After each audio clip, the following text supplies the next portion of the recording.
ನನ್ನ ಹೆಸರು ಪನ್ನರಾಜ್ ಸಿರಿಗೇರಿ, ಕಲ್ಯಾಣ ಕರ್ನಾಟಕ ಹೋರಾಟ ಸಮಿತಿಯ ಬಳ್ಳಾರಿ ಜಿಲ್ಲಾ ಘಟಕದ ಅಧ್ಯಕ್ಷ ಮತ್ತು ವೃತ್ತಿಯಲ್ಲೊಬ್ಬ ಚಾರ್ಟರ್ಡ್ ಅಕೌಂಟೆಂಟ್.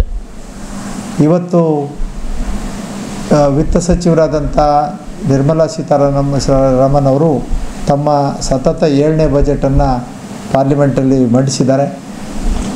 ಈ ಬಜೆಟ್ಟು 32 ಲಕ್ಷ ಕೋಟಿಗಳಷ್ಟು ಗಾತ್ರದ ಬಜೆಟ್ ಆಗಿದೆ ಅನ್ನುವಂಥದ್ದು ನಾವೆಲ್ಲ ತಿಳ್ಕೊಳ್ಬೇಕಾಗಿದ್ದಂಥ ಒಂದು ವಿಷಯ. ಆಮೇಲೆ ಮೊದಲೇ ಬಾರಿಗೆ ಈ ಸರ್ಕಾರದವರು ಎಂಪ್ಲಾಯ್ಮೆಂಟ್ ಬಗ್ಗೆ, skilling the youth, middle class and MSMEs ಅಂತ ಈ 4 ವಿಷಯಗಳ ಬಗ್ಗೆ ಮಾತಾಡಿರುವಂಥದ್ದು. ಇವೇ 4 ಗುರಿಗಳಿಟ್ಟುಕೊಂಡೇ ನಾವು ಬಜೆಟ್ ಮಾಡ್ತಾಯಿದ್ದೀವಿ ಅಂತ ಹೇಳಿರುವಂಥದ್ದು ಸ್ವಾಗತ. ಅಂದರೆ ಉದ್ಯೋಗ ನಿರ್ಮಾಣ ಮತ್ತು ಯುವಕರಲ್ಲಿ ಕೌಶಲ್ಯಾಭಿವೃದ್ಧಿ ಮತ್ತು ಮಧ್ಯಮ ವರ್ಗದವರ ಕಷ್ಟ ಕಾರ್ಪಣ್ಯಗಳಿಗೆ ಸ್ಪಂದಿಸ್ತೀವಿ ಅನ್ನುವಂತ ಹೇಳ್ತಾಯಿದ್ದು, ಮತ್ತು MSME ಅತಿ ಸಣ್ಣ ಮಧ್ಯಮ ಕೈಗಾರಿಕೆಗಳು ಇವು ಯಾಕೆ ಮುಖ್ಯ ಆಗ್ತವೆ ಅಂತ ಹೇಳಿದರೆ, ಒಂದು ದೇಶ ಅಂದರೆ ಬರೀ ರಾಜಧಾನಿಗಳಲ್ಲ, ಟೈರ್ 2 ಟೈರ್ 3 ಸಿಟೀಸ್ ಅಂತ ಏನು ಹೇಳ್ತೀವಿ, ಬಳ್ಳಾರಿ ಅಂಥದ್ದು ಮತ್ತು ತಾಲೂಕಾ ಪ್ರದೇಶಗಳು ಮತ್ತು ಗ್ರಾಮೀಣ ಪ್ರದೇಶಗಳು ಒಳಗೊಂಡು ಎಲ್ಲ ಅಭಿವೃದ್ಧಿ ಕೂಡ ಆಗಬೇಕು. ಈಗ ನೋಡಿರಿ, ಬಳ್ಳಾರಿನಲ್ಲೇ ನೋಡಿದರೆ ನಿಮಗೆ 50% ಜನ ಬರೀ ವಯಸ್ಸಾದ ಗಂಡ ಹೆಂಡತಿಗಳು ಅಷ್ಟೇ ಇದ್ದಾರೆ ಮನೆಯಲ್ಲಿ. ಅಂದರೆ ಎಲ್ಲರೂ ಬೆಂಗಳೂರಿಗೆ ದುಡಿಯೋಕ್ಕೆ ಹೋಗುವಂಥ ಪರಿಸ್ಥಿತಿ ಬಂದಿದೆ. ಇದು ಲಾಪ್ಸೈಡೆಡ್ ಡೆವಲಪ್ಮೆಂಟ್ ಅಂತ ಕರಿತೀವಿ. ಇದು ಡೆವಲಪ್ಮೆಂಟ್ ಅಲ್ಲ, ಬರೀ ಗ್ರೋತ್. ಅದಕ್ಕೆ ನಾನು ಯಾವಾಗಲೂ ಕೂಡ ಬೆಳವಣಿಗೆ ಮತ್ತು ಅಭಿವೃದ್ಧಿ ಬಗ್ಗೆ ಭಾಳ ಸ್ಪಷ್ಟವಾದ ಒಂದು ವ್ಯತ್ಯಾಸವನ್ನು ಕಂಡುಕೊಳ್ಬೇಕು ಅಂತ ಹೇಳ್ತೀನಿ. ಬೆಳವಣಿಗೆ ಅಂದರೆ ಸುಮ್ಮನೆ ಬೆಳೆದು ಬಿಡೋದಲ್ಲ, ಅದು ಅಭಿವೃದ್ಧಿ ಕೂಡ ಆಗಿರಬೇಕು. ಅಂದರೆ ಎಲ್ಲರನ್ನು ಒಳಗೊಳ್ಳುವಂಥ ಬೆಳವಣಿಗೆ ಮಾತ್ರ ಅದು ಅಭಿವೃದ್ಧಿ ಆಗೋದಕ್ಕೆ ಸಾಧ್ಯ ಅಂತ ಆ ದಿಶೆಯಲ್ಲಿ ಒಂದಷ್ಟು ಬಜೆಟ್ಗೆ ಗಮನ ಕೊಟ್ಟಿರುವಂಥದ್ದು ಸ್ವಾಗತಾರ್ಹ. ಅಂದರೆ ಈಗ 2ನೇ ದರ್ಜೆ 3ನೇ ದರ್ಜೆ ನಗರಗಳು ಮತ್ತು ಗ್ರಾಮೀಣ ಪ್ರದೇಶದವ್ರಿಗೆ ಕೂಡ ಬೇಕಾದಂಥ ಎಂಪ್ಲಾಯ್ಮೆಂಟ್ ಬಗ್ಗೆ ಮತ್ತು ಅಪ್ಸ್ಕಿಲ್ಲಿಂಗ್ ಬಗ್ಗೆ ಮತ್ತು ಮಧ್ಯಮ ವರ್ಗದವ್ರಿಗೆ ಬೇಕಾದಂಥ ಸವಲತ್ತುಗಳ ಬಗ್ಗೆ ಮತ್ತು ಸಣ್ಣ ಕೈಗಾರಿಕೆಗಳ ಬಗ್ಗೆ ಏನು ಮಾತಾಡಿದ್ದಾರೆ ಅದು, ಮತ್ತು ಇದೆಲ್ಲದಕ್ಕೂ ಪೂರಕವಾಗಿ ಕೃಷಿ ಕ್ಷೇತ್ರದ ಬಗ್ಗೆ ಕೂಡ ಮಾತಾಡಿರುವಂಥದ್ದು ಸಂತೋಷ ಸಂಗತಿ. ಆದರೆ ಇದು ಬಜೆಟ್ ಬಗ್ಗೆ ಹೇಳೋದಾದರೆ, ಇದು ಇಂಟರಿಮ್ ಬಜೆಟ್ ಏನು ಕೊಟ್ಟಿದ್ರಲ್ಲ ಫೆಬ್ರವರಿ ತಿಂಗಳಲ್ಲಿ, ಅದರ ಎಕ್ಸ್ಟೆನ್ಷನ್ ಇದೆ ಅಷ್ಟೇ. ಇದರಲ್ಲಿ ಬಹಳ ಮಹತ್ವವಾದಂಥ ಆಕಾಂಕ್ಷೆ ಇಟ್ಕೊಳ್ಳೋಂಥದ್ದೇನಿಲ್ಲ. ಆದರೆ ಭಾಳ ಮುಖ್ಯವಾದ ಅಂಶ ಒಂದನ್ನು ನಾವಿಲ್ಲಿ ಏನು ನೆನಪಿಟ್ಕೊಳ್ಬೇಕು ಅಂದರೆ, ಈಗ ಹೊಸದಾಗಿ ಸರ್ಕಾರ ರಚನೆ ಮಾಡಿದ್ದಾರೆ 3ನೇ ಅವಧಿಗೆ. ಮುಂದಿನ 5 ವರ್ಷಗಳ ಒಂದು ರೋಡ್ ಮ್ಯಾಪ್ ಅದನ್ನು ಕೂಡ ಒಂದು ಕೊಟ್ಟಿದ್ದಾರೆ ಅಂತಲೂ ಹೇಳ್ಬೋದು. ಆಮೇಲೆ ಇವರು ಒತ್ತು ಕೊಡುವಂಥ ಈ 4 ಜನರಿಗೆ ವರ್ಗದ ಜನರಿಗೆ, ಯುವಕರಿಗೆ, ಮಹಿಳೆಯರಿಗೆ ಮತ್ತು ರೈತಾಪಿ ಜನರಿಗೆ ಮತ್ತು ಸಣ್ಣ ಉದ್ಯಮಿದಾರರಿಗೆ ನಾವೇನು ಸಹಾಯಕಾರ ಕೊಡ್ತೀವಿ ಅಂತ ಹೇಳಿದರೆ, ಅದು ಮಾಡೋದಕ್ಕೆ 9 ರೀತಿಯಲ್ಲಿ ಕೆಲಸ ಮಾಡ್ತೀವಿ ಅಂತ ಹೇಳಿದ್ದಾರೆ.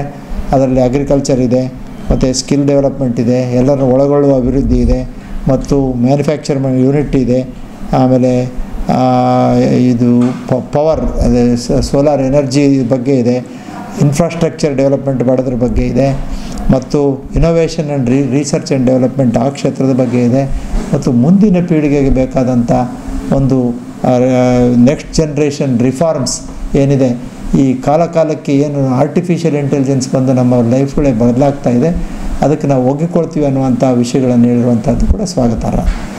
ಇದಲ್ಲದೆ ಭಾಳ ಮುಖ್ಯವಾಗಿ ಇದನ್ನು ಬಜೆಟ್ ಅಂತ ಹೇಳಿದಾದರೆ 2 ರಾಜ್ಯಗಳಲ್ಲಿ ಕಂಡಿದ್ದು ಭಾಳ ಪ್ರಮುಖವಾಗಿ ಬಿಹಾರ ಮತ್ತು ಆಂಧ್ರ ಪ್ರದೇಶ. ಅವರಿಗೆ ರಾಜಕೀಯಕ್ಕೆ ಮತ್ತು ಅವರ ಅಧಿಕಾರಕ್ಕೆ ಬರೋಕ್ಕೆ ಸಪೋರ್ಟ್ ಮಾಡಿದ್ದಕ್ಕೆ ಅವ್ರಿಗೆ ಒಂದಷ್ಟು ಹೆಚ್ಚಿಗೆ ಕೊಟ್ಟರೆ ಅಂದರೆ ತಪ್ಪಾಗಲಾರ್ದು. ಮತ್ತು ಪೂರ್ವ ರಾಜ್ಯಗಳಿಗೆ ಕೂಡ ಕೆಲವೊಂದು ರಾಜ್ಯಗಳಿಗೆ ಒಂದಷ್ಟು ಬೆನಿಫಿಟ್ಸ್ ಕೊಟ್ಟಿದ್ದಾರೆ. ಅದು ಬಿಟ್ಟರೆ ಬೇರೆ ಯಾವ ರಾಜ್ಯಗಳ ಹೆಸರು ಕೂಡ ಬರಲಿಲ್ಲ ಅಲ್ಲಿ, ಅದು ಆಶ್ಚರ್ಯ. ವಿಶೇಷವಾಗಿ ಕರ್ನಾಟಕದ ಇದು ಕೂಡ ಭಾಳ 5 ಜನ ಕರ್ನಾಟಕದ ಪ್ರತಿನಿಧಿಗಳು ಅಲ್ಲಿ ಸಚಿವರಿದ್ದುಕೊಂಡು, ಇಲ್ಲಿಂದ ಬಹುತೇಕ 17-18 ಜನ ಪಾರ್ಲಿಮೆಂಟ್ ಸದಸ್ಯರನ್ನು ಕೊಟ್ಟರು ಕೂಡ ಕರ್ನಾಟಕವನ್ನು ಕಡೆಗಣಿಸಲಾಗಿದೆ ಅನ್ನುವಂಥದ್ದು ದುಃಖದ ಸಂಗತಿ.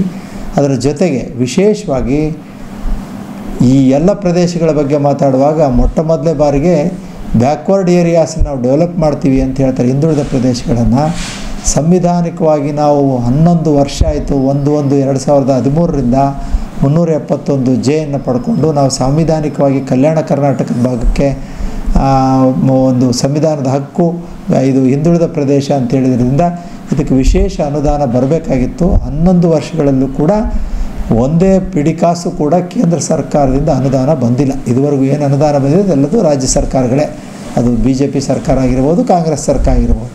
ಹಾಗಾಗಿ ಕೇಂದ್ರ ಸರ್ಕಾರದಲ್ಲಿ ಹಿಂದುಳಿದ ಪ್ರದೇಶಗಳು ಅಂತ ಮಾತಾಡುವಾಗ 371J ಸಂವಿಧಾನದ ಹಕ್ಕಿರುವಂಥ ಬಳ್ಳಾರಿ ಮತ್ತು ನಮ್ಮ ಕಲ್ಯಾಣ ಕರ್ನಾಟಕದ ಭಾಗವನ್ನು ಮರೆತಿರುವಂಥದ್ದು ಇದು ಒಪ್ಪುವಂಥದ್ದಲ್ಲ. ಅದಲ್ಲದೆ ಕರ್ನಾಟಕದಿಂದ 5 ಜನ ಮಂತ್ರಿಗಳಿದ್ದರೂ ಕೂಡ ಇದನ್ನು ಮರೆತೋಗಿದ್ದಾರೆ ಅಂತ ಹೇಳೋದಾದರೆ ಇದು ನಿಜವಾಗ್ಲೂ ಕೂಡ ಈ ಭಾಗಕ್ಕೆ ಮಾಡಿದಂಥ ದೊಡ್ಡ ಅನ್ಯಾಯ. ಆ ಕಾರಣಕ್ಕೋಸ್ಕರ ಈ ಭಾಗದ ಸಂಸದರುಗಳು ಧ್ವನಿ ಎತ್ತಿ ಇದು ಫೈನಲ್ ಬಿಲ್ಲಾಗಿ ಪಾಸ್ ಆಗೋದ್ರೊಳಗಡೆ ಈ ಭಾಗಕ್ಕೆ ಕೂಡ ವಿಶೇಷ ಅನುದಾನವನ್ನು ಪಡೆಯುವ ಪ್ರಯತ್ನ ಮಾಡಬೇಕು ಅನ್ನುವಂಥದ್ದನ್ನು ಆಗ್ರಹಿಸಿ ಈ ಬಜೆಟ್ ಬಗ್ಗೆ ನಾನು ಇದು ದೂರದೃಷ್ಟಿಯ ಬಜೆಟ್ ಅಂತೇಳಿ ಅವರು ಕೊಟ್ಟಿದ್ದಾರೆ. ಇನ್ನು 3-4 ವರ್ಷ 5 ವರ್ಷದಲ್ಲಿ ಹೇಗೆ ಇದು ಅನುಷ್ಠಾನಕ್ಕೆ ಬರುತ್ತೆ ಅನ್ನೋಂಥ ನೋಡಿದ ಮೇಲೆ ಮಾತಾಡ್ಬೋದು. ಅದರ್ವೈಸ್ ಇದು ಒಂದು ರೀತಿಯ ಆಂಬಿಷಿಯಸ್ ಬಜೆಟ್ ಅಂತಲೂ ಹೇಳ್ಬೋದು. ಭಾಳಷ್ಟು ಗುರಿಗಳನ್ನು ಇಟ್ಕೊಂಡಿದ್ದಾರೆ 5 ವರ್ಷದಲ್ಲಿ ಮಾಡುವಂಥದ್ದು. ಯಾವಾಗಲೂ ಕೂಡ ಪ್ರಥಮ ವರ್ಷದಲ್ಲಿ ಬಜೆಟ್ಗಳು ಹೀಗೆ ಇರ್ತವೆ ಅನ್ನುವಂಥದ್ದು ಕೂಡ ನಾವು ಒಪ್ಕೊಳ್ಬೇಕಾಗ್ತದೆ. ಭಾಳಷ್ಟಕ್ಕೆ ಫಂಡ್ಸ್ ಕೂಡ ಏರ್ ಮಾರ್ಕ್ ಮಾಡಿದ್ದಾರೆ. ಆ ಹಣ ಖರ್ಚಾಗ್ತಾ ಇದೆಯಾ ಇಲ್ಲ, ಆ ಖರ್ಚಾದರೆ ಅಂದ್ಕೊಂಡಂಥ ಪರಿಣಾಮ ಅದರಲ್ಲಿ ಆ ಹಣ ಖರ್ಚಿನಿಂದ ಆಗಿದೆಯಾ ಇಲ್ಲ ಅನ್ನುವಂಥದ್ದನ್ನು ನೋಡುವಂಥದ್ದು ನಮ್ಮ ಶಾಸಕರು ಸಂಸದರುಗಳು ಮಾಡಬೇಕು ಅನ್ನುವಂಥ ಆಗ್ರಹದೊಂದಿಗೆ ನನ್ನ ಮಾತನ್ನು ಮುಗಿಸ್ತೇನೆ.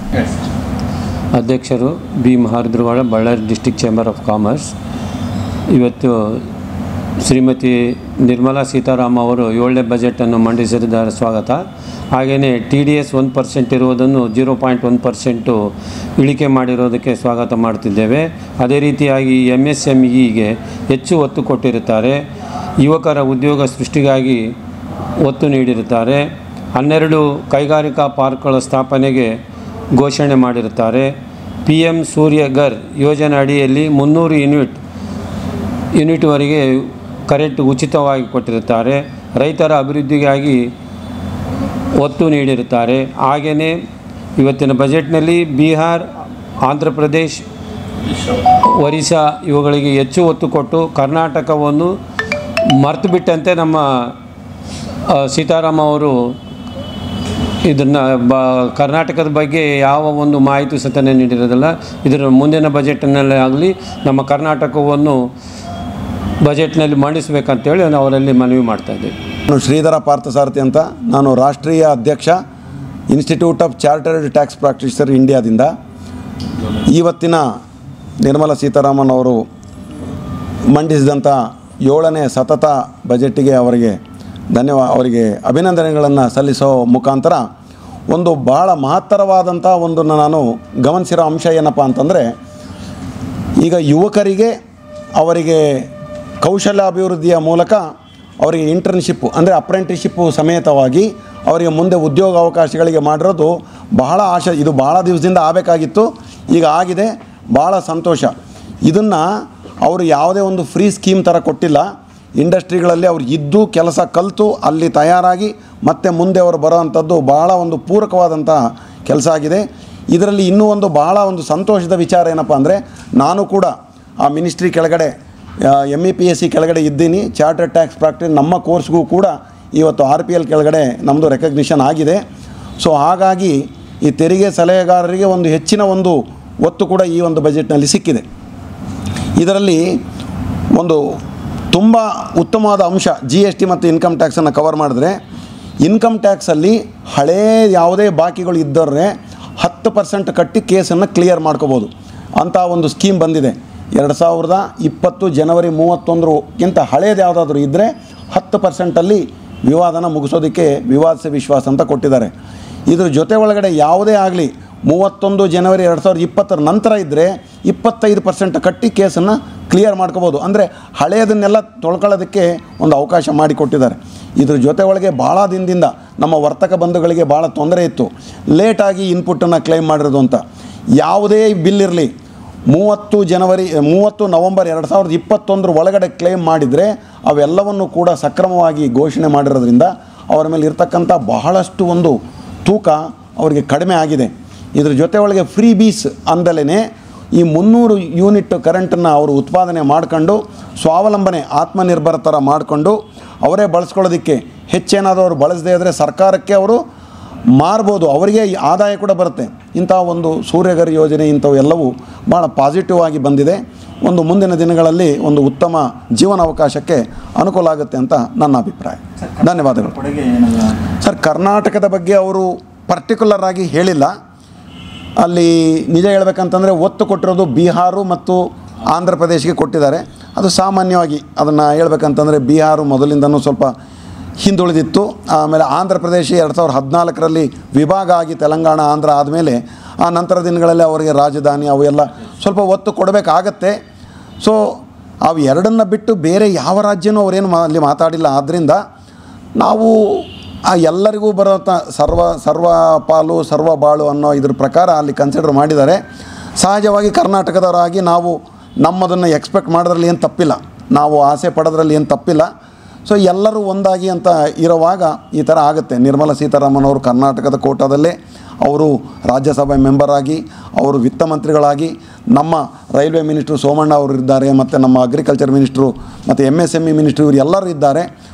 ಓವರಾಲು ಇದನ್ನು ಆ ರೀತಿಯಾಗಿ ತಗೊಂಡಾಗ ಒಂದು ಉತ್ತಮ ಬೆಳವಣಿಗೆ ಇದೆ. ನಮ್ಮ ರಾಜ್ಯ ಅಂತ ಅಂದಿರೋದು ಒಂದು ಸಣ್ಣ ನೋವು ಸಹಜವಾಗಿ ಕನ್ನಡಿಗನಾಗಿ ನನಗಿದೆ.